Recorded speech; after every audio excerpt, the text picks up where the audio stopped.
ನಮಸ್ತೆ ಸ್ನೇಹಿತರೆ, ಇವತ್ತು ನಾವು ದ್ವಿತೀಯ BA ಸಮಾಜಶಾಸ್ತ್ರ ಭಾರತೀಯ ಸಮಾಜ ಅಧ್ಯಯನದಲ್ಲಿ ಪರೀಕ್ಷಾ ತಯಾರಿಯನ್ನು ಮಾಡ್ತಾ ಹೋಗುವ. ಬ್ಲಾಕ್ 1ರಲ್ಲಿ ವಿವಾಹದ ಪ್ರಕಾರಗಳು, ಹಾಗೆ ವಿವಾಹದ ಕಾರ್ಯಗಳು, ವಿವಾಹದ ಉದ್ದೇಶಗಳನ್ನೆಲ್ಲ ಕೂಡ ಓದ್ಕೊಳ್ಬೇಕು. ತುಂಬಾ ಮುಖ್ಯವಾಗಿರುವಂತಹ ಪ್ರಶ್ನೆ. ಬ್ಲಾಕ್ 2ರಲ್ಲಿ ಕುಟುಂಬದ ಗುಣಲಕ್ಷಣಗಳು, ಬಂಧುತ್ವ, ಧರ್ಮದ ಕಾರ್ಯಗಳು, ಜಾತಿ ಉಗಮದ ಸಿದ್ಧಾಂತವನ್ನು ಓದ್ಕೊಳ್ಬೇಕು. ಬ್ಲಾಕ್ 3ರಲ್ಲಿ ಅನುಸೂಚಿತ ಜಾತಿ ಪಂಗಡಗಳ ಸಮಸ್ಯೆಗಳು, ಅಲ್ಪಸಂಖ್ಯಾತರ ಸಮಸ್ಯೆಗಳು, ಲಿಂಗಾಧಾರಿತ ಶ್ರಮ ವಿಭಜನೆಯ ಪರಿಕಲ್ಪನೆ, ಇದು ತುಂಬಾ ಮುಖ್ಯವಾಗಿರುವಂಥ ಪ್ರಶ್ನೆ.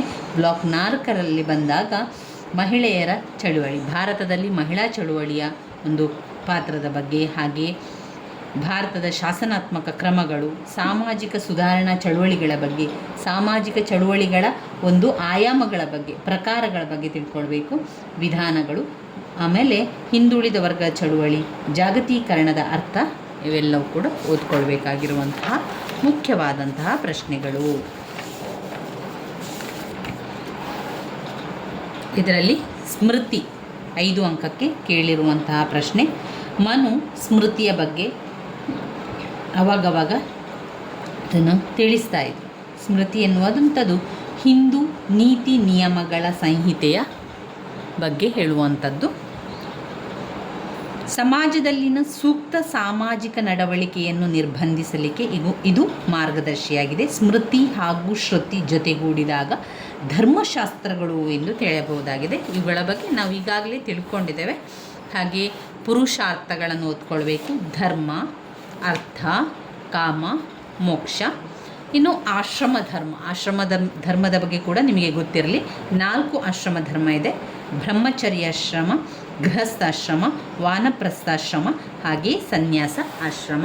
ಇದರಲ್ಲಿ ಬ್ರಹ್ಮಚರ್ಯಾಶ್ರಮದ ಬಗ್ಗೆ 5 ಅಂಕಕ್ಕೆ ಕೇಳಿರುವಂತಹ ಪ್ರಶ್ನೆಯಾಗಿದೆ ಅದು.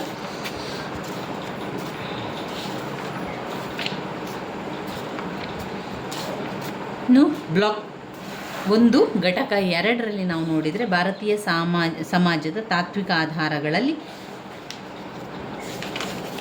ಕರ್ತವ್ಯಗಳ ಬಗ್ಗೆ ಓದ್ಕೊಳ್ಬೇಕು. 5 ಅಂಕಕ್ಕೆ ತುಂಬ ಸಲ ಕೇಳಿರುವಂತಹ ಪ್ರಶ್ನೆ. ಬ್ರಾಹ್ಮಣ ವರ್ಣದ ಕರ್ತವ್ಯಗಳು ಹಾಗೆ ಕ್ಷತ್ರಿಯ ವರ್ಣದ ಕರ್ತವ್ಯಗಳನ್ನು ಕೂಡ ಓದ್ಕೊಳ್ಳಿ. 5 ಅಂಕದ ಪ್ರಶ್ನೆಯಾಗಿ. ಆಶ್ರಮ ಧರ್ಮದ ಬಗ್ಗೆ 5 ಅಂಕದ ಪ್ರಶ್ನೆಯಾಗಿ ಬರುವಂಥದ್ದು. ಆಶ್ರಮ ಧರ್ಮದಲ್ಲಿ 4 ಆಶ್ರಮ ಧರ್ಮದ ಬಗ್ಗೆ ಬರೆದು ಆ 4 ಆಶ್ರಮ ಧರ್ಮದ ಬಗ್ಗೆ ವಿವರಣೆಯನ್ನು ಕೊಡಬೇಕು. ಬ್ರಹ್ಮಚರ್ಯಾಶ್ರಮ, ಗೃಹಸ್ಥಾಶ್ರಮ, ವಾನಪ್ರಸ್ಥಾಶ್ರಮ, ಸನ್ಯಾಸ ಆಶ್ರಮ, ಈ 4 ಆಶ್ರಮದ ಬಗ್ಗೆ ನೀವು ವಿವರಣೆಯನ್ನು ಬರಿತಾ ಹೋಗಬೇಕು. ಒಮ್ಮೆ ಓದ್ಕೊಳ್ತಾ ಹೋದರೆ ಏನಿದೆ, ಅವುಗಳಲ್ಲಿ ಏನು ವಿಚಾರ ಕೊಟ್ಟಿದ್ದಾರೆ ಎನ್ನುವಂಥದ್ದು ನಮಗೆ ಅರ್ಥ ಆಗ್ತದೆ. ಪುರುಷಾರ್ಥಗಳು ಕೂಡ 5 ಅಂಕಕ್ಕೆ ಬಂದಿರುವಂಥದ್ದು. ಇದರಲ್ಲಿ 4 ಮುಖ್ಯವಾದಂತಹ ಪಾಯಿಂಟ್ಸ್: ಧರ್ಮ, ಅರ್ಥ, ಕಾಮ, ಆಮೇಲೆ ಮೋಕ್ಷ. ಈ 4 ಪಾಯಿಂಟ್ಸ್ಗಳನ್ನು ಓದ್ಕೊಳ್ಬೇಕು. ಇನ್ನು ನಾವು ನೋಡುವುದಾದರೆ ಇದರಲ್ಲಿ ವಿವಾಹ ಘಟಕ 1 ಮತ್ತು ಘಟಕ 2 ಈಗಾಗಲೇ ನಾವು ತಿಳ್ಕೊಂಡಿದ್ದೇವೆ. ಹಳೆಯ ವಿಡಿಯೋದಲ್ಲಿದೆ, ಅದನ್ನು ಹಾಗೆ ಪ್ಲೇಲಿಸ್ಟಲ್ಲಿ ಕೂಡ ಹಾಕಿರ್ತೇನೆ, ಅದನ್ನು ನೋಡಿಕೊಳ್ಳಿ. ವಿವಾಹದ ಬಗ್ಗೆ ನೋಡುವುದಾದರೆ ನಾವು ವಿವಾಹದ ಅರ್ಥ, ವ್ಯಾಖ್ಯೆಗಳನ್ನು ಓದ್ಕೊಳ್ಬೇಕು, ಲಕ್ಷಣದ ಬಗ್ಗೆ ಓದ್ಕೊಳ್ಬೇಕು, ಕಾರ್ಯಗಳು, ಉದ್ದೇಶಗಳು, ಬಗೆಗಳು ಎಲ್ಲವೂ ಕೂಡ ವೆರಿ ಇಂಪಾರ್ಟೆಂಟ್ ಆಗಿರುವಂತಹ ಪ್ರಶ್ನೆ. ವಿವಾಹ ಅಂತ ಬಂದಾಗ ಅದರ ಕಾರ್ಯಗಳಿರ್ಬೋದು, ವಿವಾಹ ಅಂತ ಬಂದಾಗ ಅವುಗಳ ಉದ್ದೇಶಗಳಿರ್ಬೋದು, ವಿವಾಹ ಅಂತ ಬಂದಾಗ ವಿವಾಹದ ಬಗೆಗಳು, ಇದೆಲ್ಲ ಕೂಡ ಪದೇ ರಿಪೀಟ್ ಆಗಿರುವಂತಹ ಪ್ರಶ್ನೆಗಳಾಗಿದೆ. ಅದರಿಂದ ವಿವಾಹ ಎನ್ನುವಂಥ ಒಂದು ಘಟಕ ವೆರಿ ಇಂಪಾರ್ಟೆಂಟ್ ಆಗಿರುವಂತಹ ಒಂದು ಘಟಕ. ಮೊದಲಿಗೆ ಅರ್ಥವನ್ನು ತಿಳ್ಕೊಳ್ಬೇಕು. ಅರ್ಥ ಅಂತ ನಾವು ನೋಡಿದರೆ ವಿವಾಹವು ವ್ಯಕ್ತಿಗಳ ನಡುವಿನ ಒಂದು ಒಪ್ಪಂದ, ವ್ಯಕ್ತಿಗಳ ನಡುವಿನ ಒಂದು ಸಾಮಾಜಿಕ ಒಪ್ಪಂದ ಅಂತ ಹೇಳ್ಬೋದು. ಅದು ಕಾನೂನಾತ್ಮಕವಾಗಿ, ಆರ್ಥಿಕವಾಗಿ, ಭಾವನಾತ್ಮಕವಾಗಿ ಒಂದುಗೂಡುವಂಥದ್ದು. ಇನ್ನು ವ್ಯಾಖ್ಯೆಗಳಲ್ಲಿ ನಾವು ನೋಡುವುದಾದರೆ ವಿವಾಹ ಎನ್ನುವಂಥದ್ದು ಬ್ರಾನಿಸ್ಲಾ ಅವರು ಹೇಳುವಂತೆ ವಿವಾಹವು ಸಂತಾನೋತ್ಪತ್ತಿ ಮತ್ತು ಮಕ್ಕಳ ಪೋಷಣೆಗಾಗಿ ಇರುವಂತಹ ಒಂದು ಒಪ್ಪಂದ ಆಗಿದೆ. ಮಕ್ಕಳ ಪೋಷಣೆಗಾಗಿ ವಿವಾಹವು ಸಂತಾನೋತ್ಪತ್ತಿ ಮತ್ತು ಮಕ್ಕಳ ಪೋಷಣೆಗಾಗಿರುವಂತಹ ಒಂದು ಒಪ್ಪಂದವೇ ವಿವಾಹ. ಮೊದಲಿಗೆ ನಾವು ಓದ್ಕೊಳ್ಬೇಕಾಗಿರುವಂಥದ್ದು ವಿವಾಹದ ಲಕ್ಷಣಗಳು. ಏನೆಲ್ಲ ಲಕ್ಷಣಗಳಿದೆ? ಅದರಲ್ಲಿ 5 ಪಾಯಿಂಟ್ಸ್ಗಳಿದೆ. ವಿವಾಹದ ಲಕ್ಷಣಗಳ ಬಗ್ಗೆ 10 ಅಂಕಕ್ಕೆ ಹಲವು ಸಲ ಕೇಳಿರುವಂತಹ ಪ್ರಶ್ನೆ, ಹಾಗೆ ಕಾರ್ಯದ ಬಗ್ಗೆ ಕೂಡ ಕೇಳಿದ್ದಾರೆ. ಮೊದಲಿಗೆ ನಾವು ಓದಬೇಕಾಗಿರುವಂಥದ್ದು ವಿವಾಹದ ಲಕ್ಷಣಗಳು. ಒಟ್ಟು 5 ಪಾಯಿಂಟ್ಸ್ಗಳಿದೆ. ಒಂದು, ಹೆಚ್ಚು ಕಡಿಮೆ ವಿವಾಹವು ಒಂದು ಸಾರ್ವತ್ರಿಕ ಸಂಸ್ಥೆ. ಹೆಚ್ಚು ಕಡಿಮೆ ವಿವಾಹವು ಒಂದು ಸಾರ್ವತ್ರಿಕ ಸಂಸ್ಥೆ. 2, ಶಾಶ್ವತವಾದ ಸಂಬಂಧ. ಪುರುಷ ಮತ್ತು ಮಹಿಳೆಯರ ನಡುವಿನ ಒಂದು ಶಾಶ್ವತವಾದ ಸಂಬಂಧವನ್ನು ವಿವಾಹವು ಸೃಷ್ಟಿಸುತ್ತದೆ. ನೀವು ಪಾಯಿಂಟ್ಸಲ್ಲಿ ಶಾಶ್ವತವಾದ ಸಂಬಂಧ ಅಂತ ಬರೆದ್ರೆ ಸಾಕು. ಮೊದಲನೇ ಪಾಯಿಂಟ್ನಲ್ಲಿ ಒಂದು ಸಾರ್ವತ್ರಿಕ ಸಂಸ್ಥೆ. 2, ಶಾಶ್ವತವಾದ ಸಂಬಂಧ. 3, ಸಾಮಾಜಿಕ ಕಾನೂನಿನ ಮನ್ನಣೆ ಅವಶ್ಯಕ. ಸಾಮಾಜಿಕ ಹಾಗೂ ಕಾನೂನಿನ ಮನ್ನಣೆ ಅವಶ್ಯಕ. 4, ಕ್ರಿಯಾವಿಧಿಗಳು ಹಾಗೂ ಆಚರಣೆಗಳೊಂದಿಗೆ ಹೆಣೆದುಕೊಂಡಿದೆ. ಕ್ರಿಯಾವಿಧಿಗಳು ಮತ್ತು ಆಚರಣೆಗಳೊಂದಿಗೆ ಹೆಣೆದುಕೊಂಡಿದೆ. 5, ಪಾರಸ್ಪರಿಕ ಹೊಣೆಗಾರಿಕೆಗಳನ್ನು ಸೃಷ್ಟಿಸುತ್ತದೆ. ವಿವಾಹ ಎನ್ನುವಂಥದ್ದು ಪರಸ್ಪರ ಹೊಣೆಗಾರಿಕೆಯನ್ನು ಸೃಷ್ಟಿ ಮಾಡುತ್ತದೆ. ಇವಿಷ್ಟು ವಿವಾಹದ ಲಕ್ಷಣಗಳು. ಮತ್ತೊಮ್ಮೆ ಪಾಯಿಂಟ್ಸ್ಗಳನ್ನು ಹೇಳ್ತಾ ಹೋಗ್ತೇನೆ, ನೀವು ಕೂಡ ಪಾಯಿಂಟ್ಸನ್ನು ರಿಪೀಟ್ ಮಾಡಿ ಹೇಳಿ. ವಿವಾಹದ ಲಕ್ಷಣಗಳು: 1, ಸಾರ್ವತ್ರಿಕ ಸಂಸ್ಥೆ. ವಿವಾಹವು ಒಂದು ಸಾರ್ವತ್ರಿಕ ಸಂಸ್ಥೆ. ವಿವಾಹವು ಒಂದು ಸಾರ್ವತ್ರಿಕ ಸಂಸ್ಥೆ. 2, ವಿವಾಹ ಒಂದು ಶಾಶ್ವತವಾದ ಸಂಬಂಧ. ವಿವಾಹವು ಒಂದು ಶಾಶ್ವತವಾದ ಸಂಬಂಧ. 3, ವಿವಾಹಕ್ಕೆ ಸಾಮಾಜಿಕ ಹಾಗೂ ಕಾನೂನಿನ ಮನ್ನಣೆ ಅವಶ್ಯಕ. ವಿವಾಹಕ್ಕೆ ಸಾಮಾಜಿಕ ಹಾಗೂ ಕಾನೂನಿನ ಮನ್ನಣೆ ಅವಶ್ಯಕ.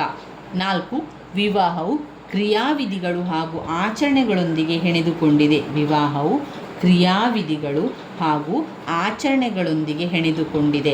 5, ವಿವಾಹವು ಪಾರಸ್ಪರಿಕ ಹೊಣೆಗಾರಿಕೆಗಳನ್ನು ಸೃಷ್ಟಿಸುತ್ತದೆ. ಪಾರಸ್ಪರಿಕ ಹೊಣೆಗಾರಿಕೆಗಳನ್ನು ಸೃಷ್ಟಿಸುತ್ತದೆ. ವಿವಾಹವು ಪಾರಸ್ಪರಿಕ ಹೊಣೆಗಾರಿಕೆಗಳನ್ನು ಸೃಷ್ಟಿಸುತ್ತದೆ.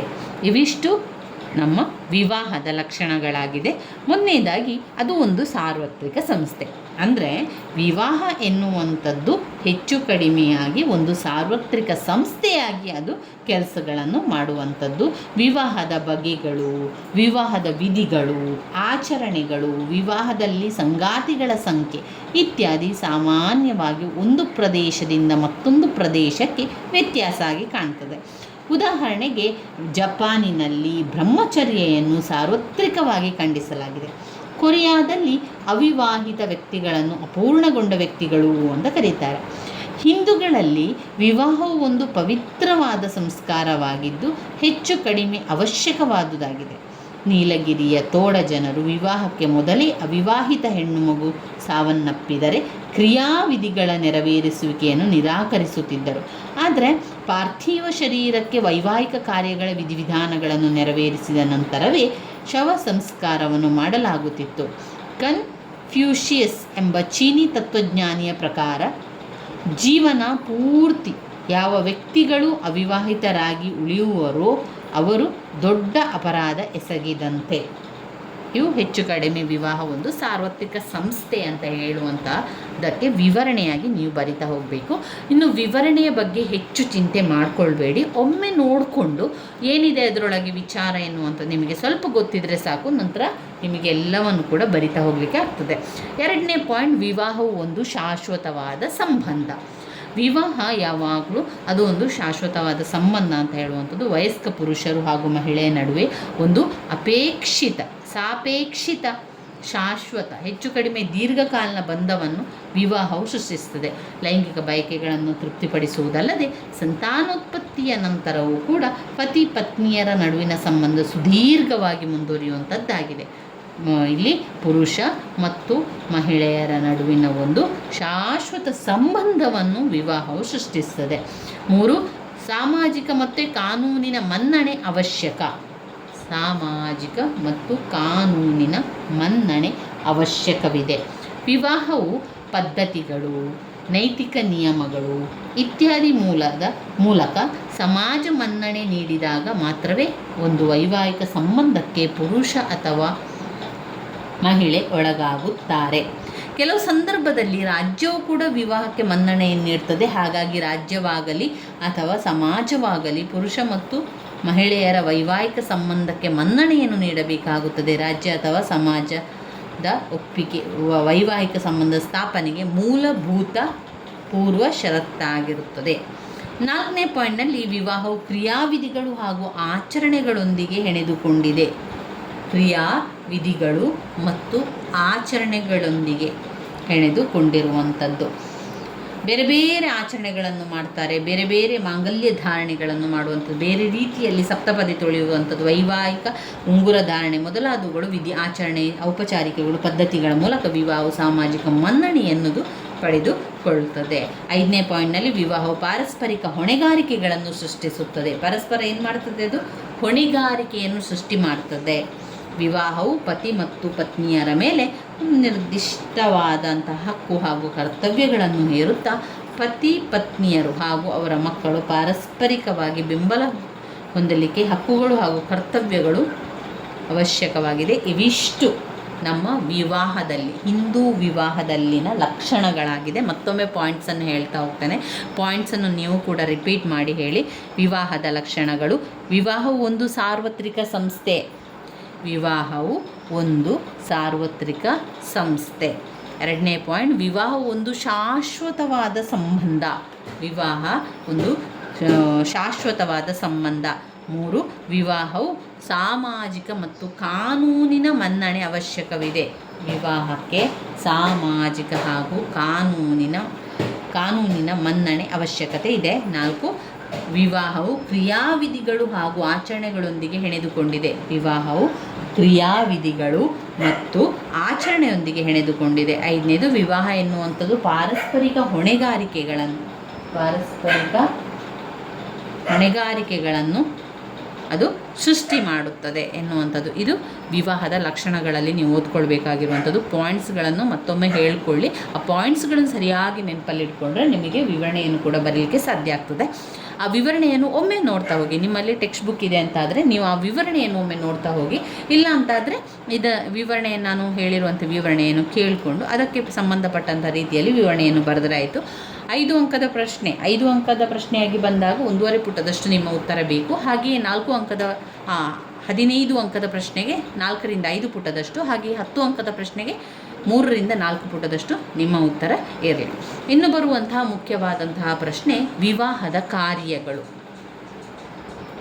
ವಿವಾಹದ ಕಾರ್ಯಗಳನ್ನು ಓದ್ಕೊಳ್ಳೋ. ಏನೆಲ್ಲ ಕಾರ್ಯಗಳಿದೆ?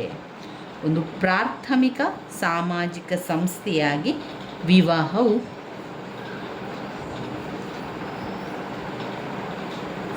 ಸದಸ್ಯರುಗಳ ಲೈಂಗಿಕ ಜೀವನವನ್ನು ನಿಯಂತ್ರಿಸುತ್ತದೆ ಹಾಗೂ ನಿಬಂಧನೆಗೊಳಪಡಿಸುತ್ತದೆ. ವಾಸ್ತವವಾಗಿ ಸಮಾಜದ ಮತ್ತೊಂದು ಮೂಲಭೂತ ಸಾಮಾಜಿಕ ಸಂಸ್ಥೆಯಾದಂತಹ ಕುಟುಂಬದ ಜೊತೆ ವಿವಾಹವು ಸಂಬಂಧ ಹೊಂದಿದೆ. ಎರಡೂ ಸಂಸ್ಥೆಗಳು ಒಂದಕ್ಕೊಂದು ಪೂರಕವಾಗಿದೆ. ವಿವಾಹದ ಮಹತ್ವವು ಅದರ ಕಾರ್ಯದಲ್ಲಡಗಿದೆ. ವಿವಾಹದ ಕಾರ್ಯಗಳಲ್ಲಿ ಒಂದೊಂದೇ ಪಾಯಿಂಟ್ಸನ್ನು ನೋಡ್ತಾ ಹೋಗುವ. ತುಂಬಾ ಪಾಯಿಂಟ್ಸ್ಗಳು ಇದೆ. 1 2 3 4 5 6 7 8 ಪಾಯಿಂಟ್ಸ್ಗಳಿದೆ ವಿವಾಹದ ಕಾರ್ಯಗಳಲ್ಲಿ. ಮೊದಲನೆಯದಾಗಿ ಲೈಂಗಿಕ ಜೀವನದ ನಿಬಂಧನೆ.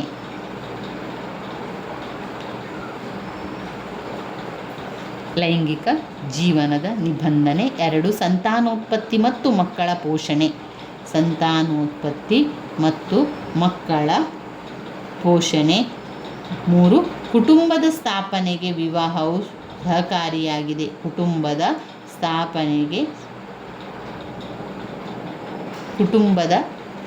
ಸ್ಥಾಪನೆಗೆ ವಿವಾಹವು ಸಹಕಾರಿಯಾಗಿದೆ. 4ನೇ ಪಾಯಿಂಟ್, ವಿವಾಹವು ಕುಟುಂಬ ಹಾಗೂ ಸಮಾಜದಲ್ಲಿ ಲೈಂಗಿಕ ಸಂಬಂಧವನ್ನು ನಿಬಂಧನೆಗೊಳಪಡಿಸುತ್ತದೆ. ವಿವಾಹ ಎನ್ನುವಂಥದ್ದು ಕುಟುಂಬ ಮತ್ತು ಸಮಾಜದಲ್ಲಿ ಲೈಂಗಿಕ ಸಂಬಂಧಗಳನ್ನು ನಿಬಂಧನೆಗೊಳಪಡಿಸುತ್ತದೆ. ಆರ್ಥಿಕ ಸಹಕಾರ ಮತ್ತು ಭದ್ರತೆ.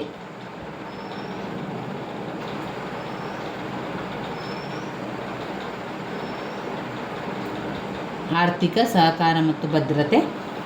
ಸಂಗಾತಿಗಳ ನಡುವೆ ಭಾವನಾತ್ಮಕ ಮತ್ತು ಭೌತಿಕ ಉದ್ದೀಪನಕ್ಕೆ ವಿವಾಹದ ಕೊಡುಗೆ ನೀಡುತ್ತದೆ. ಸಂಗಾತಿಗಳ ನಡುವೆ ಭಾವನಾತ್ಮಕ ಮತ್ತು ಭೌತಿಕ ಉದ್ದೀಪನಕ್ಕೆ ವಿವಾಹವು ಕೊಡುಗೆ ನೀಡುತ್ತದೆ.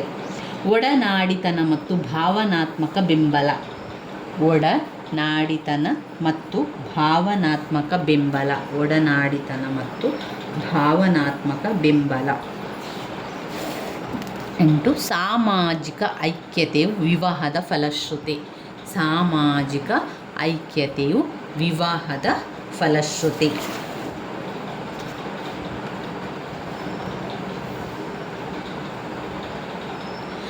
ಮೊದಲನೇ ಪಾಯಿಂಟ್, ವಿವಾಹದ ಕಾರ್ಯಗಳಲ್ಲಿ ಲೈಂಗಿಕ ಜೀವನದ ನಿಬಂಧನೆ, ಸಂತಾನೋತ್ಪತ್ತಿ ಮತ್ತು ಮಕ್ಕಳ ಪೋಷಣೆ. ಕುಟುಂಬದ ಸ್ಥಾಪನೆಗೆ ವಿವಾಹವು ಸಹಕಾರಿಯಾಗಿದೆ. ವಿವಾಹವು ಕುಟುಂಬ ಹಾಗೂ ಸಮಾಜದಲ್ಲಿ ಲೈಂಗಿಕ ಸಂಬಂಧಗಳನ್ನು ನಿಬಂಧನೆಗೊಳಪಡಿಸುತ್ತದೆ. ಆರ್ಥಿಕ ಸಹಕಾರ ಮತ್ತು ಭದ್ರತೆ. ಸಂಗಾತಿಗಳ ನಡುವೆ ಭಾವನಾತ್ಮಕ ಮತ್ತು ಭೌತಿಕ ಉದ್ದೀಪನಕ್ಕೆ ವಿವಾಹವು ಕೊಡುಗೆ ನೀಡುತ್ತದೆ. ಒಡನಾಡಿತನ ಮತ್ತು ಭಾವನಾತ್ಮಕ ಬೆಂಬಲ. ಸಾಮಾಜಿಕ ಐಕ್ಯತೆಯು ವಿವಾಹದ ಫಲಶ್ರುತಿ. ಇದು ವಿವಾಹದ ಕಾರ್ಯಗಳಲ್ಲಿ ನಾವು ಈ ಪಾಯಿಂಟ್ಸ್ಗಳ ವಿವರಣೆಯನ್ನು ತಿಳ್ಕೊಳ್ಳೋಣ. ಮೊದಲನೆಯ ಪಾಯಿಂಟ್ಸ್, ಒಂದು, ಲೈಂಗಿಕ ಜೀವನದ ನಿಬಂಧನೆ. ವಿವಾಹದ ಕಾರ್ಯ ಏನು? ವಿವಾಹವು ಇಬ್ಬರು ವ್ಯಕ್ತಿಗಳನ್ನು ಒಗ್ಗೂಡಿಸುವುದಲ್ಲದೆ ಸಾಮಾಜಿಕವಾಗಿ ಒಪ್ಪಿತವಾಗಿರುವ ಮಾರ್ಗದಲ್ಲಿ ಲೈಂಗಿಕತೆಯನ್ನು ಹೊಂದಲು ಅನುವು ಮಾಡಿಕೊಡುತ್ತದೆ. ಅದೇ ಸಂದರ್ಭದಲ್ಲಿ ವಿವಾಹಿತ ವ್ಯಕ್ತಿಗಳು ತಮ್ಮ ಸಂಗಾತಿಗಳೊಡನೆ ಲೈಂಗಿಕ ಸಂಬಂಧವನ್ನು ಹೊಂದಲು ಸಮಾಜದಿಂದ ಒಪ್ಪಿಗೆ ಇದೆ, ಆದರೆ ಸಂಗಾತಿಗಳನ್ನು ಬಿಟ್ಟು ಬೇರೆಯೊಡನೆ ಅಲ್ಲ ಎನ್ನುವಂಥದ್ದು ಇದು ಮುಖ್ಯವಾಗಿ ವಿವಾಹದ ಕಾರ್ಯಗಳಲ್ಲಿ ಬರುವಂಥದ್ದು. ಎರಡನೆಯದಾಗಿ ಸಂತಾನೋತ್ಪತ್ತಿ ಮತ್ತು ಮಕ್ಕಳ ಪೋಷಣೆ ಮಾಡುವಂಥದ್ದು. ಮಕ್ಕಳನ್ನು ಪಡೆಯುವ ಕಾರ್ಯವು ವಿವಾಹವು ನೆರವೇರಿಸುತ್ತದೆ. ಹಾಗೆ ಸಾಮಾಜಿಕ ನಿಯಮಗಳಿಗೆ ಅನುಸಾರವಾಗಿ ಮಕ್ಕಳನ್ನು ಬೆಳೆಸಲಾಗುತ್ತದೆ. ಮಕ್ಕಳ ಲಾಲನೆ, ಪಾಲನೆ, ಪೋಷಣೆಯು ಕೌಟುಂಬಿಕ ಚೌಕಟ್ಟಿನಲ್ಲಿಯೇ ನಡೆಯುವಂಥದ್ದು. ಅಲ್ಲಿ ಪತಿ ಪತ್ನಿಯರಿರುವರು ಮಕ್ಕಳನ್ನು ನೋಡಿಕೊಳ್ಳುತ್ತಾರೆ. ಆದ್ದರಿಂದ ಮಕ್ಕಳು ಉಳಿಯುವುದರೊಂದಿಗೆ ಶಾರೀರಿಕವಾಗಿ ಹಾಗೂ ಮಾನಸಿಕವಾಗಿ ಸದೃಢರಾಗ್ತಾರೆ. ಮೂರನೇ ಪಾಯಿಂಟ್, ಕುಟುಂಬದ ಸ್ಥಾಪನೆಗೆ ವಿವಾಹವು ಸಹಕಾರಿಯಾಗಿದೆ. ಕುಟುಂಬದ ಸ್ಥಾಪನೆಗೆ ವಿವಾಹವು ಸಹಕಾರಿಯಾಗಿದೆ. ಕುಟುಂಬದ ಸ್ಥಾಪನೆಯಲ್ಲಿ ವಿವಾಹ ಸಂಸ್ಥೆಯು ಬಹಳ ಸಹಕಾರಿಯಾಗಿದೆ. ಅಂದರೆ ಒಂದು ಕುಟುಂಬದ ಸ್ಥಾಪನೆಗೆ ಸಂಗಾತಿಗಳ ಮೇಲೆ ವಿವಾಹವು ಬಲಯುತವಾಗಿ ಒತ್ತಾಯಿಸುತ್ತದೆ.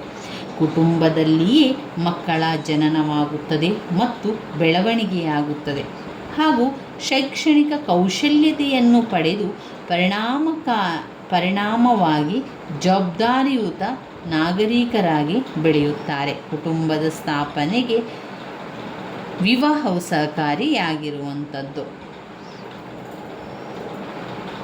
5ನೇ ಪಾಯಿಂಟ್, ಆರ್ಥಿಕ ಸಹಕಾರ ಮತ್ತು ಭದ್ರತೆ.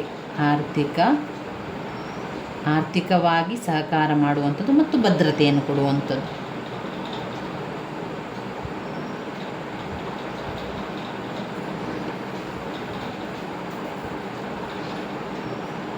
ಕುಟುಂಬದ ಸ್ಥಾಪನೆಗೆ ವಿವಾಹವು ಹೇಗೆ ಸಹಕಾರಿಯಾಗಿದೆ?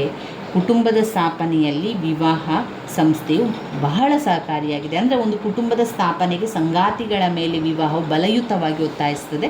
ಕುಟುಂಬದಲ್ಲಿಯೇ ಮಕ್ಕಳ ಜನನವಾಗುವಂಥದ್ದು ಅದು ಅದರಲ್ಲಿ ಬರುವಂಥದ್ದು. ಅಂದರೆ ಬೆಳವಣಿಗೆ ಆಗುವಂಥದ್ದು, ಶೈಕ್ಷಣಿಕ ಕೌಶಲ್ಯತೆಯನ್ನು ಪಡೆಯುವಂಥದ್ದು, ಪರಿಣಾಮವಾಗಿ ಜವಾಬ್ದಾರಿಯುತ ನಾಗರಿಕರಾಗಿ ಬೆಳೆಯುತ್ತಾರೆ.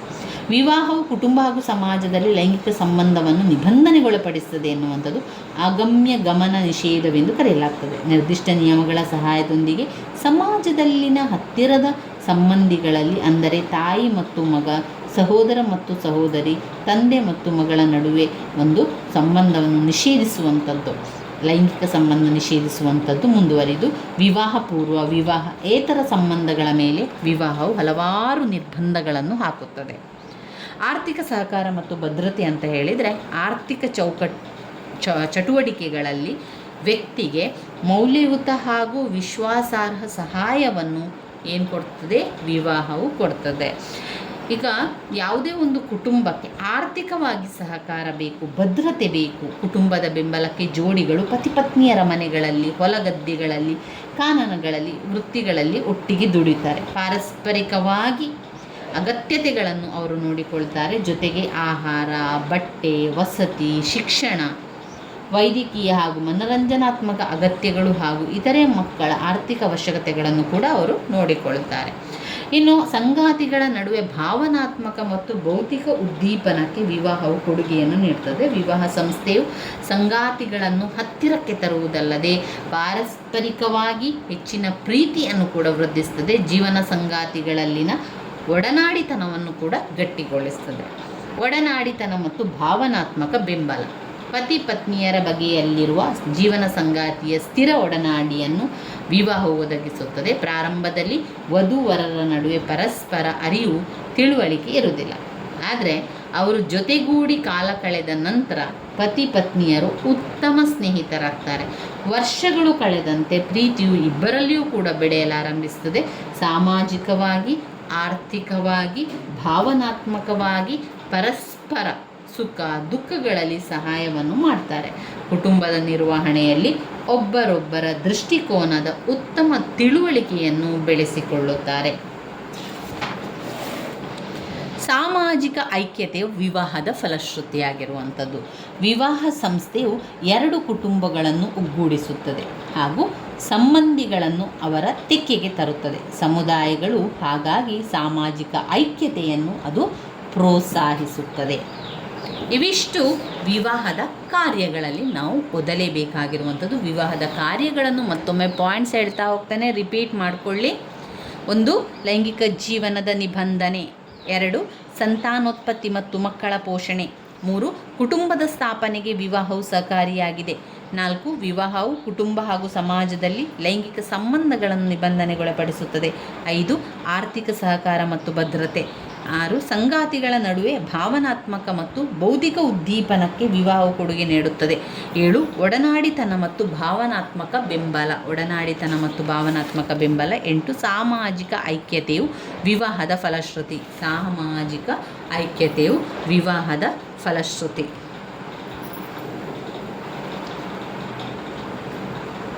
ಇವಿಷ್ಟು ವಿವಾಹದ ಕಾರ್ಯಗಳಲ್ಲಿ ಓದ್ಕೊಳ್ಬೇಕಾಗಿರುವಂಥದ್ದು. ಇನ್ನು ನಾವು ನೋಡಿದರೆ ವಿವಾಹದ ಉದ್ದೇಶಗಳು. ವಿವಾಹದ ಉದ್ದೇಶಗಳಲ್ಲಿ ಮುಖ್ಯವಾಗಿ 3 ಉದ್ದೇಶಗಳಿದೆ. 1. ಲೈಂಗಿಕ ಆಕಾಂಕ್ಷೆಗಳ ತೃಪ್ತಿ, ಮಕ್ಕಳನ್ನು ಬೆಳೆಸುವುದು, ಆರ್ಥಿಕ ಸಹಕಾರ. ಇವಿಷ್ಟು ವಿವಾಹದ ಉದ್ದೇಶಗಳಲ್ಲಿ ನಾವು ಓದ್ಕೊಳ್ಬೇಕಾಗಿರುವಂಥದ್ದು. ಅವರು 3 ಪಾಯಿಂಟ್ಸನ್ನು ಕೊಟ್ಟಿದ್ದಾರೆ, ಅಷ್ಟು ಓದ್ಕೊಳ್ಳಿ. ಕೆಲವೊಮ್ಮೆ 5 ಅಂಕಕ್ಕೆ ಕೇಳಿದಾಗ ಮತ್ತೆರಡು ಪಾಯಿಂಟ್ಸ್ಗಳನ್ನು ನೀವೇ ಸೇರಿಸಿಕೊಂಡು ಬರಿತಾ ಹೋಗ್ಬೋದು. ಜಾರ್ಜ್ ಪೀಟರ್ ಮರ್ಡಕ್ ರವರು ಸುಮಾರು 250 ಆದಿ ಸಮಾಜಗಳಲ್ಲಿ ವಿವಾಹದ ಉದ್ದೇಶಗಳ ಬಗ್ಗೆ ಅಧ್ಯಯನವನ್ನು ನಡೆಸಿ ಮಾನವ ಸಮಾಜಗಳಲ್ಲಿ ವಿವಾಹವು ಸಾಮಾನ್ಯವಾಗಿ 3 ಉದ್ದೇಶಗಳಾಗಿ ನೆರವೇರುತ್ತದೆ ಎಂದು ಸಂಕ್ಷೇಪಿಸಿದ್ದಾರೆ. 1. ಲೈಂಗಿಕ ಆಕಾಂಕ್ಷೆಗಳ ತೃಪ್ತಿ. 2. ಮಕ್ಕಳನ್ನು ಬೆಳೆಸುವುದು. 3. ಆರ್ಥಿಕ ಸಹಕಾರ. ಮಕ್ಕಳನ್ನು ಬೆಳೆಸುವುದು, ಆರ್ಥಿಕ ಸಹಕಾರ. ಈ 3 ವಿಷಯಗಳು ಉದ್ದೇಶಗಳಲ್ಲಿ ಬರುವಂಥದ್ದು. ಲೈಂಗಿಕ ಆಕಾಂಕ್ಷೆಗಳ ತೃಪ್ತಿ. ವಿವಾಹದ ಹೆಚ್ಚು ಪ್ರಧಾನ ಉದ್ದೇಶ ಜೈವಿಕ ಅಥವಾ ಜೈಹಿಕ ಅಗತ್ಯಗಳ ಪೂರೈಕೆ. ಲೈಂಗಿಕ ಆಕಾಂಕ್ಷೆ ಎನ್ನುವುದು ಪುರುಷ ಹಾಗೂ ಮಹಿಳೆಯರಲ್ಲಿನ ಸ್ವಾಭಾವಿಕ ಜೈವಿಕ ಅಗತ್ಯತೆಯಾಗಿದೆ. ಈ ಅಗತ್ಯತೆಯ ತೃಪ್ತಿಯು ಆದಾಗ್ಯೂ ಮಗುವಿನ ಹುಟ್ಟಿಗೆ ದಾರಿ ಮಾಡಿಕೊಡುತ್ತದೆ. ಒಂದು ಸ್ಥಿರ ಸಂಬಂಧದ ಮೂಲಕ ಲೈಂಗಿಕ ಚಟುವಟಿಕೆಗಳನ್ನು ನಿಬಂಧನೆಗೊಳಪಡಿಸುವುದು ವಿವಾಹದ ಪ್ರಾಥಮಿಕ ಉದ್ದೇಶವಾಗಿದೆ. 2ನೇ ಪಾಯಿಂಟ್ನಲ್ಲಿ ಮಕ್ಕಳನ್ನು ಬೆಳೆಸುವುದು. ಆದಿ ಸಮಾಜಗಳಲ್ಲಿ ನಿರ್ದಿಷ್ಟವಾಗಿ ವಿವಾಹವು ಆರ್ಥಿಕ ಗುರಿಯನ್ನು ಹೊಂದಿದ್ದು, ಕೃಷಿಯೇ ಪ್ರಧಾನ ವೃತ್ತಿಯಾಗಿರುವ ಸಮಾಜಗಳಲ್ಲಿ ಬಿತ್ತನೆ ಬೀಳುವಂತಹ ಸಣ್ಣ ಪುಟ್ಟ ಕೆಲಸಗಳಿಗೆ ಮಹಿಳೆಯರು ಉಪಯುಕ್ತವಾಗುತ್ತಿದ್ದರು.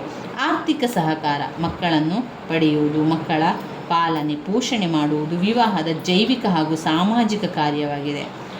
ಇನ್ನು ಪುರುಷರು ಸ್ವಾಭಾವಿಕವಾಗಿ ದ್ವಿಗುಣಗೊಳಿಸಲು ಬಯಸುತ್ತಾರೆ, ಮಹಿಳೆಯರು ಸ್ವಾಭಾವಿಕವಾಗಿ ಮಕ್ಕಳಿಗಾಗಿ ಹಂಬಲಿಸ್ತಾರೆ. ಆದ್ದರಿಂದ ಮಕ್ಕಳನ್ನು ಪಡೆಯುವ ಇಚ್ಛೆ ಹಾಗೂ ಸಲಹುವ ಜೈವಿಕ ಅಗತ್ಯತೆಗಳನ್ನು ಪೂರೈಸಬೇಕು. ಇದು ವಿವಾಹದ ಉದ್ದೇಶಗಳಲ್ಲಿ ನೀವು ಬರೀಬೇಕು. ಮತ್ತೊಮ್ಮೆ ಪಾಯಿಂಟ್ಸ್ ಹೇಳ್ತಾ ಹೋಗ್ತಾನೆ. ಲೈಂಗಿಕ ಆಕಾಂಕ್ಷೆಗಳ ತೃಪ್ತಿ. 2. ಮಕ್ಕಳನ್ನು ಬೆಳೆಸುವುದು. 3. ಆರ್ಥಿಕ ಸಹಕಾರ. ಇನ್ನು ಬರುವಂತಹ ವೆರಿ ಇಂಪಾರ್ಟೆಂಟ್ ಆಗಿರುವಂತಹ ಪ್ರಶ್ನೆ ವಿವಾಹದ ಬಗೆಗಳು. ವಿವಿಧ ಮಾನದಂಡಗಳ ಆಧಾರದ ಮೇಲೆ ವಿವಾಹವನ್ನು ಹಲವು ಬಗೆಗಳಾಗಿ ವರ್ಗೀಕರಿಸಬಹುದು. ಕೆಲವು ಪ್ರಧಾನ ಬಗೆಗಳನ್ನು ತಿಳ್ಕೊಳ್ಳೋ. ಮೊದಲನೇದಾಗಿ ವಿವಾಹದ ಬಗೆಗಳು. ವಿವಾಹದ ಬಗೆಗಳಲ್ಲಿ 2 ವಿವಾಹದ ಬಗೆಗಳು. ಒಂದು ಏಕ ವಿವಾಹ, ಹಾಗೆ ಬಹು ವಿವಾಹ. ಏಕ ವಿವಾಹ ಮತ್ತು ಬಹು ವಿವಾಹವಾಗಿದೆ. ಬಹು ವಿವಾಹದಲ್ಲಿ ಬಹುಪತ್ನಿತ್ವ ಮತ್ತು ಬಹುಪತಿತ್ವ. ಬಹುಪತ್ನಿತ್ವ ಮತ್ತು ಬಹುಪತಿತ್ವ. ಬಹುಪತಿತ್ವ ವಿವಾಹದಲ್ಲಿ ಸೋದರ ಬಹುಪತಿತ್ವ, ಸೋದರೇತರ ಬಹುಪತಿತ್ವ. ಅದನ್ನು ಅವರು ಯಾವ ರೀತಿ ಕೊಟ್ಟಿದ್ದಾರೆ? ಭಾತೃ ಬಹುಪತಿತ್ವ ಅಂದರೆ ಸೋದರ ಬಹುಪತಿತ್ವ. ಸೋದರೇತರರು, ಸೋದರರಲ್ಲದು ಸೋದರೇತರರು ಭಾತ್ರೇತರ ಬಹುಪತಿತ್ವ. ಭಗಿನಿ ಸೋದರಿ ಭಗೀರಥ. ಭಗಿನಿ ಅಥವಾ ಸೋದರಿ ಭಗಿನೇತರ ಬಹುಪತ್ನಿತ್ವದಲ್ಲಿ ಬರುವಂಥದ್ದು. ಅದರ ಬಗೆಗಳಲ್ಲಿ ಮೊದಲನೇದಾಗಿ ಏಕ ವಿವಾಹ, ವಿವಾಹದ ಅನುಕೂಲಗಳು. ಆಮೇಲೆ ಬಹು ವಿವಾಹದ ಬಗೆಗಳು, ಬಹುಪತ್ನಿತ್ವದ ಬಗೆಗಳು, ಬಹುಪತ್ನಿತ್ವದ ಅನುಕೂಲತೆಗಳು, ಬಹುಪತ್ನಿ ಅನಾನುಕೂಲತೆಗಳು.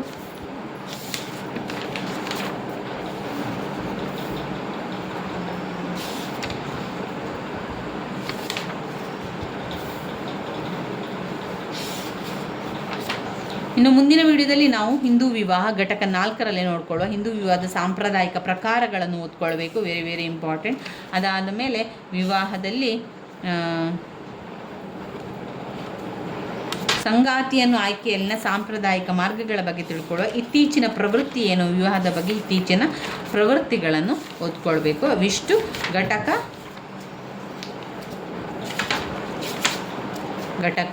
4ರಲ್ಲಿರುವಂಥದ್ದು. ಇಲ್ಲಿ ವಿವಾಹದ ಬಗೆಗಳನ್ನು ಸ್ವಲ್ಪ ನೋಡ್ಕೊಳ್ಳೋ. ವಿವಾಹದ ಬಗೆಗಳಲ್ಲಿ ಏನು ಕೊಟ್ಟಿದ್ದಾರೆ ಎನ್ನುವಂಥದ್ದು. ಏಕ ವಿವಾಹ ಮತ್ತು ಬಹು ವಿವಾಹ ಎನ್ನುವಂಥ 2 ಭಾಗಗಳನ್ನಾಗಿ ಮಾಡಲಾಗಿದೆ. ಏಕ ವಿವಾಹ ಮತ್ತು ಬಹು ವಿವಾಹ.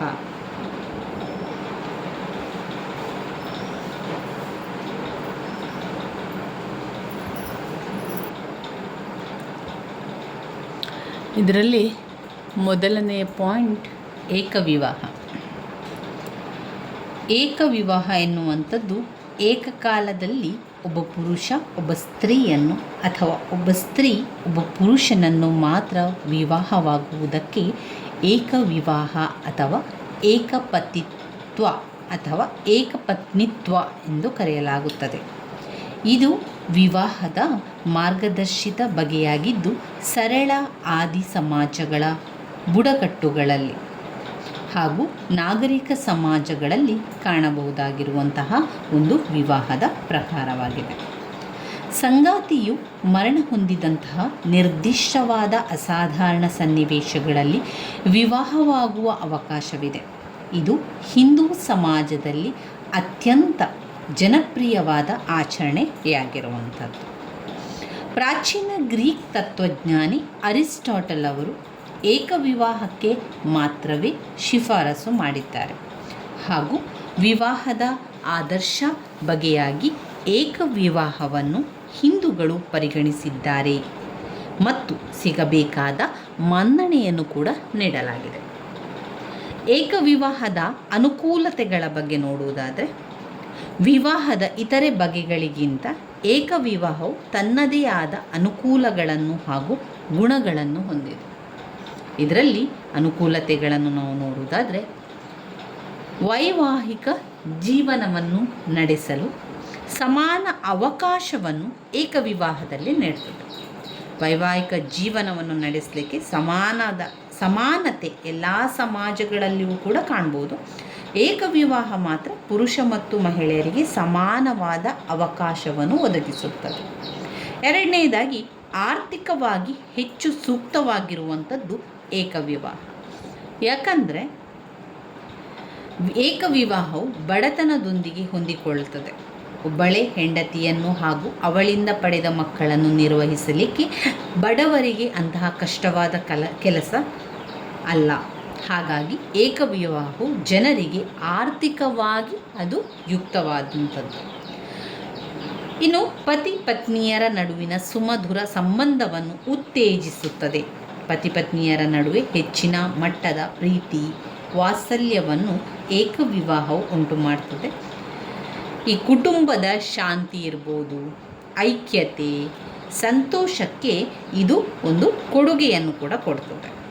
ತನ್ನ ಉತ್ಕೃಷ್ಟ ಕೃತಿಯಾದ ವಾತ್ಸಾಯನವು ಏಕವಿವಾಹವನ್ನು ಗೌರವಿಸಿದ್ದಾನೆ. ಭೌತಿಕವಾಗಿ, ಮಾನಸಿಕವಾಗಿ ಹಾಗೂ ಆಧ್ಯಾತ್ಮಿಕವಾಗಿ ಒಬ್ಬ ಪುರುಷನು ಒಬ್ಬ ಸ್ತ್ರೀಯನ್ನು ಮಾತ್ರ ತೃಪ್ತಿಗೊಳಿಸಬಲ್ಲ ಎಂಬುದಾಗಿ ವಾತ್ಸಾಯನ ಬರೆದಿದ್ದಾನೆ. ಆದ್ದರಿಂದ ಪತಿ ಪತ್ನಿಯರ ನಡುವಣ ಸುಮಧುರ ಸಂಬಂಧವನ್ನು ಏಕವಿವಾಹವು ಖಾತರಿಪಡಿಸುವುದರಲ್ಲಿ ಅನುಮಾನ ಇಲ್ಲ. ಇನ್ನು ಏಕವಿವಾಹದ ಅನುಕೂಲತೆಗಳಲ್ಲಿ ಉತ್ತಮ ಸಾಮಾಜೀಕರಣ ಪ್ರಕ್ರಿಯೆಯನ್ನು ಪ್ರೋತ್ಸಾಹಿಸುತ್ತದೆ. ಪತಿ ಪತ್ನಿಯರು ಉತ್ತಮ ಹೊಂದಾಣಿಕೆಯಿಂದಿರುವುದರಿಂದಾಗಿ ತಮ್ಮ ಮಕ್ಕಳ ಸಾಮಾಜೀಕರಣಕ್ಕೆ ಹೆಚ್ಚಿನ ಗಮನವನ್ನು ನೀಡಬಹುದು. ಮಕ್ಕಳನ್ನು ಚೆನ್ನಾಗಿ ನೋಡಿಕೊಳ್ಳುವಂಥದ್ದು, ಅವರಿಗೆ ಬೇಕಾಗಿರುವಂಥ ಎಲ್ಲ ಒಂದು ವಿಶೇಷ ಗಮನವನ್ನು ಅವರ ಬಗ್ಗೆ ಕೊಡಲಿಕ್ಕೂ ಕೂಡ ಸಹಕಾರಿಯಾಗ್ತದೆ. ಸ್ಥಿರ ಕುಟುಂಬಕ್ಕೆ ಸಹಾಯವನ್ನು ಮಾಡ್ತದೆ. ಏಕವಿವಾಹ ಏನು ಮಾಡ್ತದೆ? ಸ್ಥಿರ ಕುಟುಂಬಕ್ಕೆ ಸಹಾಯವನ್ನು ಮಾಡ್ತದೆ. ಏಕವಿವಾಹ ಕುಟುಂಬಗಳು ಹೆಚ್ಚು ಸ್ಥಿರವೂ ಹಾಗೂ ದೀರ್ಘಕಾಲಿಕವಾದವುಗಳು. ಏಕೆಂದರೆ ಬಹುಪತ್ನಿತ್ವ ಕುಟುಂಬಗಳಂತಗಳಲ್ಲಿ ಸಾಮಾನ್ಯವಾಗಿ ಕಂಡುಬರುವ ಘರ್ಷಣೆಗಳಿಂದ ಇವು ಮುಕ್ತವಾಗಿದೆ. ಏಕವಿವಾಹವು ಹೆಚ್ಚು ಸ್ಥಿರವಾದುದು ಹಾಗೂ ಕುಟುಂಬ ಬಂಧನವು ಬಲಯುತವಾದುದು ಎಂದು ಹರ್ಬರ್ಟ್ ಸ್ಪೆನ್ಸರ್ ಅವರು ಕೂಡ ಅಭಿಪ್ರಾಯಪಟ್ಟಿದ್ದಾರೆ. ಇನ್ನು ವೃದ್ಧ ಜನ್ಮದಾತರನ್ನು ನಿರ್ಲಕ್ಷಿಸುವುದಿಲ್ಲ. ಏಕವಿವಾಹದಲ್ಲಿ ಮಾತ್ರವೇ ವೃದ್ಧ ಜನ್ಮದಾತರನ್ನು ಸಂರಕ್ಷಿಸಲಾಗುತ್ತದೆ ಹಾಗೂ ಸೂಕ್ತವಾಗಿ ನೋಡಿಕೊಳ್ಳಲಾಗುತ್ತದೆ. ಮಹಿಳೆಯರ ಉತ್ತಮ ಅಂತಸ್ತು. ಏಕವಿವಾಹದಲ್ಲಿ ಒಬ್ಬ ಮಹಿಳೆ ಸಾಮಾನ್ಯವಾಗಿ ಕುಟುಂಬದಲ್ಲಿ ಉತ್ತಮ ಅಂತಸ್ತನ್ನು ಅನುಭವಿಸುತ್ತಾಳೆ. ಬಹುವಿವಾಹ ಇನ್ನು ಬರುವಂಥದ್ದು ಬಹುವಿವಾಹ ಎನ್ನುವಂಥದ್ದು ಪಾಲಿಗಮಿ ಎಂಬ ಪದವು ಗ್ರೀಕ್ ಪದದಿಂದ ಉತ್ಪತ್ತಿಯಾಗಿರುವಂಥದ್ದು. ಪಾಲಿ ಎಂಬ ಪದದ ಅರ್ಥ ಬಹು ಹಾಗೂ ಗಮಿ ಎಂಬುದು ವಿವಾಹ. ಆದ್ದರಿಂದ ಬಹುವಿವಾಹವು ಏಕಕಾಲದಲ್ಲಿ ಒಬ್ಬ ಪುರುಷ ಅಥವಾ ಮಹಿಳೆ, ಇಬ್ಬರು ಅಥವಾ ಅದಕ್ಕಿಂತ ಹೆಚ್ಚಿನ ಪುರುಷ ಅಥವಾ ಸ್ತ್ರೀಯನ್ನು ವಿವಾಹವಾಗುವುದರ ಜೊತೆಗೆ ಒಟ್ಟಿಗೆ ಜೀವನ ನಡೆಸಲಿಕ್ಕೆ ಅನುಮತಿ ಇರುವಂತಹ ಒಂದು ವಿವಾಹದ ಬಗೆ. ಬಹುವಿವಾಹದ ಬಗೆಗಳಲ್ಲಿ 2 ವಿಧವನ್ನು ಕಾಣ್ಬೋದು. ಅದು ಒಂದು ಬಹುಪತ್ನಿತ್ವ, ಮತ್ತೊಂದು ಬಹುಪತಿತ್ವ. ಮೊದಲನೇದಾಗಿ ಬಹುಪತ್ನಿತ್ವವು ಗ್ರೀಕ್ ಪದದ ಪಾಲಿಜಿನಿ ಎಂಬ ಪದದಿಂದ ಉತ್ಪತ್ತಿಯಾಗಿದೆ. ಪಾಲಿ ಎಂಬ ಪದ ಬಹು ಎಂಬರ್ಥ, ಜಿನಿ ಎಂದರೆ ಮಹಿಳೆ. ವಿವಾಹದ ಬಗೆಯಾದ ಬಹುಪತ್ನಿತ್ವದಲ್ಲಿ ಒಬ್ಬ ಪುರುಷ ಇಬ್ಬರು ಅಥವಾ ಅದಕ್ಕಿಂತ ಹೆಚ್ಚಿನ ಸಂಖ್ಯೆಯ ಮಹಿಳೆಯರನ್ನು ವಿವಾಹವಾಗುತ್ತಾರೆ.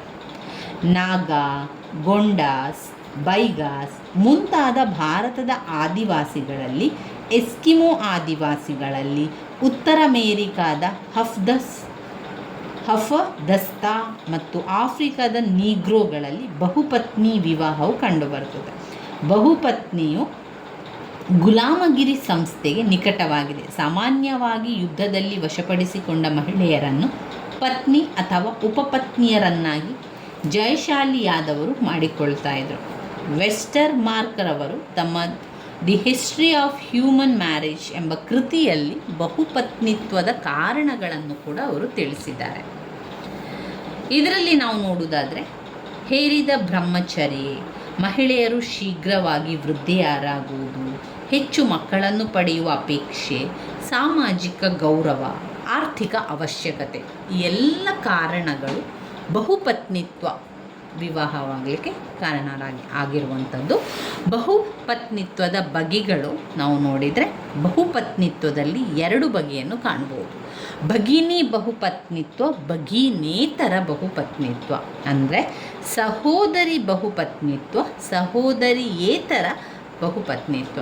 ಏನದು ಭಗಿನಿ ಬಹುಪತ್ನಿತ್ವ, ಭಗಿನೇತರ ಬಹುಪತ್ನಿತ್ವ ಅಂದರೆ ಅರ್ಥ ಏನು ಅಂದರೆ, ಇಲ್ಲಿ ಸೋದರಿಯನ್ನು ವಿವಾಹವಾಗುವಂಥದ್ದು. ಮದುವೆಯಾದಂತಹ ಪುರುಷನು ಇನ್ನೊಂದು ವಿವಾಹವಾಗಬೇಕಾದ್ರೆ ತನ್ನ ಮೊದಲನೆಯ ಹೆಂಡತಿಯ ತಂಗಿಯನ್ನು ವಿವಾಹವಾಗುವಂಥ ಸಹೋದರಿಯನ್ನು ವಿವಾಹವಾಗುವಂಥದ್ದು. ಸೋರರ್ ಎಂಬ ಲ್ಯಾಟಿನ್ ಶಬ್ದಕ್ಕೆ ಭಗಿನಿ ಅಥವಾ ಸಹೋದರಿ ಎಂಬ ಅರ್ಥವಿದೆ. ಈ ಬಗೆಯ ವಿವಾಹದಲ್ಲಿ ಹಲವಾರು ಸಹೋದರಿಯರು ಏಕಕಾಲದಲ್ಲಿ ಒಬ್ಬನೇ ಪುರುಷನ ಪತ್ನಿಗಳಾದಾಗ ಆ ಆಚರಣೆ ಸೋರೋರೆಟ್ ಎಂದು ಕರೆಯಲಾಗ್ತದೆ. ಮುಸ್ಲಿಮರಲ್ಲಿ ಒಬ್ಬನೇ ಪುರುಷನನ್ನು ಸಹೋದರಿಯರು ವಿವಾಹವಾಗುವಂತಿಲ್ಲ. ಭಗಿನೇತರ ಬಹುಪತ್ನಿತ್ವದಲ್ಲಿ ಇದು ವಿವಾಹದ ಒಂದು ಬಗೆಯಾಗಿದ್ದು, ಇದರಲ್ಲಿ ಪತ್ನಿಯರೆಲ್ಲರೂ ಸಹೋದರಿಯರಾಗಿರುವುದಿಲ್ಲ. ಬೇರೆ ಮಾತಿನಲ್ಲಿ ಹೇಳುವುದಾದರೆ, ಒಬ್ಬ ಪುರುಷ ತನ್ನ ಇತರೆ ಹೆಂಡತಿಯರಿಗೆ ಸಂಬಂಧಪಡದ ಒಬ್ಬ ಮಹಿಳೆಯನ್ನು ವಿವಾಹವಾದರೆ ಅಂತಹ ವಿವಾಹವನ್ನು ಭಗಿನೇತರ ಸಹೋದರಿಯೇತರ ಬಹುಪತ್ನಿತ್ವ ಅಂತ ಕರೀತಾರೆ. ಬಹುಪತ್ನಿತ್ವದ ಅನುಕೂಲತೆ ಮತ್ತು ಅನಾನುಕೂಲತೆಗಳ ಬಗ್ಗೆ ಕೂಡ ಸ್ವಲ್ಪ ನೋಡ್ತಾ ಹೋಗುವ. ಬಹುಪತ್ನಿತ್ವವು ವೇಶ್ಯಾವೃತ್ತಿಯನ್ನು ತಡೆಹಿಡಿಯುತ್ತದೆ, ಏಕೆಂದರೆ ಪುರುಷನು ವಿವಾಹದ ಸಂಸ್ಥೆಯೊಳಗಡೆ ತನ್ನ ಲೈಂಗಿಕ ಆಕಾಂಕ್ಷೆಗಳನ್ನು ತೃಪ್ತಿಪಡಿಸಿಕೊಳ್ಳಬಹುದು. ಈ ವಿವಾಹವು ಸಮಾಜಕ್ಕೆ ಆರೋಗ್ಯಪೂರ್ಣವಾದ ಮಕ್ಕಳನ್ನು ನೀಡುತ್ತದೆ, ಏಕೆಂದರೆ ಶ್ರೀಮಂತ ಜನರು ಮಾತ್ರ ಹಲವು ಪತ್ನಿಯರನ್ನು ಹೊಂದಲು ಶಕ್ತರಾಗಿ ನಿಭಾಯಿಸುತ್ತಾರೆ. ಮಕ್ಕಳನ್ನು ಉತ್ತಮವಾಗಿ ನೋಡಿಕೊಳ್ಳಲಾಗುತ್ತದೆ, ಏಕೆಂದರೆ ಮಕ್ಕಳನ್ನು ನೋಡಿಕೊಳ್ಳಲು ಹಲವಾರು ಮಹಿಳೆಯರಿರುತ್ತಾರೆ. ಬಹುಪತ್ನಿತ್ವದ ಅನಾನುಕೂಲತೆಗಳೆಂತ ಹೇಳಿದರೆ, ಇಂತಹ ವಿವಾಹದಲ್ಲಿ ಹೆಚ್ಚು ಮಹಿಳೆಯರು ಮತ್ತು ಮಕ್ಕಳನ್ನು ಕುಟುಂಬದ ಯಜಮಾನನು ಪೋಷಿಸಬೇಕಾಗಿರುವುದರಿಂದ ಆರ್ಥಿಕ ಹೊರೆ ಕುಟುಂಬದ ಯಜಮಾನನಿಗೆ ಹೆಚ್ಚಾಗುತ್ತದೆ.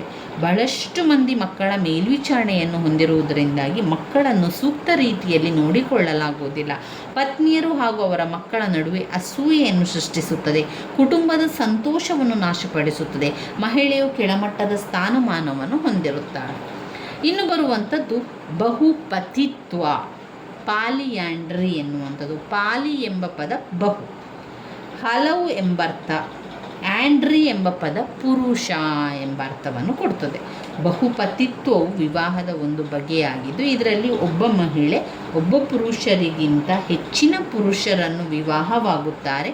ಉದಾಹರಣೆಗೆ ಮಹಾಭಾರತದಲ್ಲಿನ ದ್ರೌಪದಿ ಮತ್ತು ಪಾಂಡವರ ವಿವಾಹ. ಬಹುಪತಿತ್ವದ ಬಗೆಗಳು ನೋಡಿದರೆ ಸೋದರ ಬಹುಪತಿತ್ವ, ಸೋದರೇತರ ಬಹುಪತಿತ್ವ, ಭ್ರಾತೃಯ ಬಹುಪತಿತ್ವ, ಭ್ರಾತೃೇತರ ಬಹುಪತಿತ್ವ. ಒಂದು ಸೋದರರ ಮುಖಾಂತರ ಅಣ್ಣ ತಮ್ಮಂದಿರನ್ನು ವಿವಾಹವಾಗುವಂಥದ್ದು ಸೋದರ ವಿವಾಹ. ಸೋದರೇತರು ಅಂತ ಹೇಳಿದರೆ ತನ್ನ ವಿವಾಹದಲ್ಲಿ ಬೇರೆ ಅಂದರೆ ಸೋದರರಲ್ಲದವರನ್ನು ವಿವಾಹವಾಗುವಂಥದ್ದು. ಇಲ್ಲಿ ಸೋದರರ ಬಹುಪತಿತ್ವ, ಭ್ರಾತೃಯ ಬಹುಪತಿತ್ವ. ಇದರಲ್ಲಿ ಎಲ್ಲ ಸಹೋದರರ ಪತ್ನಿಯಾಗಿ ಒಬ್ಬ ಮಹಿಳೆಯನ್ನು ಆಧರಿಸಲಾಗುತ್ತದೆ. ಆಕೆ ಎಲ್ಲ ಸಹೋದರರ ಜೊತೆಗೆ ಸಂಬಂಧವನ್ನು ಹೊಂದಿರುತ್ತಾಳೆ. ಮಕ್ಕಳನ್ನು ಹಿರಿಯ ವ್ಯಕ್ತಿಯ ಮಕ್ಕಳೆಂಬುದಾಗಿ ಕಾಣಲಾಗುತ್ತದೆ. ಇದು ಪಂಜಾಬ್, ಮಲಬಾರ್, ನೀಲಗಿರಿ, ಸಿಕ್ಕಿಂ, ಲಡಾಖ್, ಅಸ್ಸಾಂ ಜನಾಂಗಗಳಲ್ಲಿ ಮತ್ತು ಟಿಬೆಟ್ಗಳಲ್ಲಿಯೂ ಕೂಡ ಆಚರಣೆಯಲ್ಲಿರುವುದು ಕಂಡುಬರುತ್ತದೆ. ಭ್ರಾತೃೇತರ ಬಹುಪತಿತ್ವ, ಇದರಲ್ಲಿ ಒಬ್ಬ ಮಹಿಳೆ ಹಲವಾರು ಪತಿಯರನ್ನು ಹೊಂದಿರುತ್ತಾಳೆ. ಆಕೆ ಪತಿಯರ ಜೊತೆ ಅನುಕ್ರಮವಾಗಿ ವಾಸ ಮಾಡುತ್ತಾಳೆ. ಇಂತಹ ವಿವಾಹದಲ್ಲಿ ಪತಿಯರೆಲ್ಲರೂ ಸಹೋದರರಾಗಿರಲೇಬೇಕೆಂದೇನಿಲ್ಲ.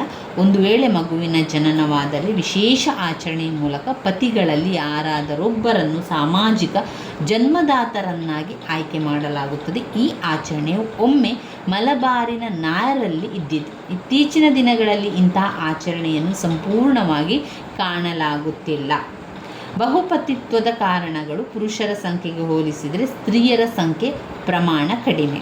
ತೀವ್ರ ಬಡತನದಿಂದಾಗಿ ಒಬ್ಬ ಪುರುಷನು ಒಬ್ಬ ಪತ್ನಿಯನ್ನು ಪೋಷಿಸಲು ಸಾಧ್ಯವಾಗುವುದಿಲ್ಲ. ಜನಸಂಖ್ಯಾ ನಿಯಂತ್ರಣದ ಇಚ್ಛೆಯಿಂದಾಗಿ, ಆರ್ಥಿಕ ದೃಷ್ಟಿಕೋನದಿಂದಾಗಿ ಸಮಾಜದಲ್ಲಿ ಮಹಿಳೆಯನ್ನು ಅನುಪಯುಕ್ತಳೆಂದು ಭಾವಿಸಿರುವುದು, ಅವಿಭಕ್ತ ಕುಟುಂಬದ ಶಕ್ತಿಯನ್ನು ಮುಂದುವರಿಸುವ ಅಭಿಲಾಷೆ. ಇವಿಷ್ಟು ನಮಗೆ ಕುಟುಂಬದ ಬಗೆಗಳಲ್ಲಿ ಬರುವಂಥ ವಿವಾಹದ ಬಗೆಗಳು. ಕುಟುಂಬದಲ್ಲ, ವಿವಾಹದ ಬಗೆಗಳಲ್ಲಿ ನಾವು ಕಾಣುವಂಥದ್ದು ಏಕವಿವಾಹ, ಬಹುವಿವಾಹ. ಬಹುವಿವಾಹದಲ್ಲಿ ಬಹುಪತ್ನಿತ್ವ ಮತ್ತು ಬಹುಪತಿತ್ವ. ಬಹುಪತ್ನಿತ್ವದಲ್ಲಿ ಸೋದರಿ ಬಹುಪತ್ನಿತ್ವ, ಸೋದರಿಯೇತರ ಬಹುಪತ್ನಿತ್ವ. ಬಹುಪತಿತ್ವದಲ್ಲಿ ಸೋದರ ಬಹುಪತಿತ್ವ, ಸೋದರೇತರ ಬಹುಪತಿತ್ವವನ್ನು ಕಾಣ್ಬೋದು. ಇವಿಷ್ಟು ವಿವಾಹದ ಬಗೆಗಳಲ್ಲಿ ಓದ್ಕೊಳ್ಬೇಕಾಗಿರುವಂಥದ್ದು. ಇನ್ನು ಬರುವಂಥದ್ದು ಹಿಂದೂ ವಿವಾಹ. ಘಟಕ 4ರಲ್ಲಿ ಬರುವಂಥದ್ದು ಹಿಂದೂ ವಿವಾಹ. ಹಿಂದೂ ವಿವಾಹದಲ್ಲಿ ಹಿಂದೂ ವಿವಾಹದ ಸಾಂಪ್ರದಾಯಿಕ ಪ್ರಕಾರಗಳನ್ನು ಓದ್ಕೊಳ್ಬೇಕು. ಹಾಗೆಯೇ ಇತ್ತೀಚಿನ ಪ್ರವೃತ್ತಿ ಏನು, ಹಿಂದೂ ವಿವಾಹದಲ್ಲಿನ ಇತ್ತೀಚಿನ ಪ್ರವೃತ್ತಿಯನ್ನು ಓದ್ಕೊಳ್ಬೇಕು. ತುಂಬಾ ಮುಖ್ಯವಾಗಿರುವಂಥ ಪ್ರಶ್ನೆ ಅದು.